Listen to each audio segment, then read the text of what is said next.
नमस्कार, स्वागत है आपका न्यूज़ प्लस 21 में और मैं हूं आपके साथ में अविनाश चंद्रवंशी। 20 जुलाई को राजधानी रायपुर के खरमतरई थाना क्षेत्र से एक घटना सामने आई थी, जिसमें युवती के ऑफिस में घुसकर एक युवक द्वारा उसके ऊपर पेट्रोल डीजल डालकर उसे जलाने का मामला था।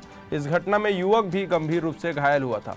एक तरफा प्यार में युवती और खुद को आग के हवाले करने वाले घटना में पीड़ित युवती की मौत हो गई।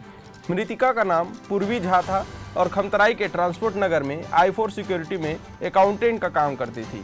आरोपी जीवनलाल दुबे ने युवती के ऑफिस में घुसकर युवती पर पेट्रोल डालकर आग लगा दिया था।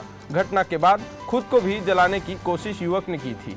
राजधानी के खमतराई थाना क्षेत्र के बिरगांव ट्रांसपोर्ट नगर में 20 जुलाई की दोपहर युवती पर पेट्रोल डालकर उसे मारने की कोशिश की गई थी, जिसमें युवक भी झुलस गया था। इस घटना में युवती 70% जल चुकी थी और उसका उपचार राजधानी के DKS अस्पताल में चल रहा था। वहीं आरोपी युवक भी 30% जल चुका था, जिसका उपचार DKS अस्पताल में जारी है। वहीं युवती की इलाज के दौरान मौत हो गई। वहीं आरोपित जीवनलाल दुबे का इलाज अभी भी जारी है और उसके ठीक होते ही उसको गिरफ्तार कर लिया जाएगा।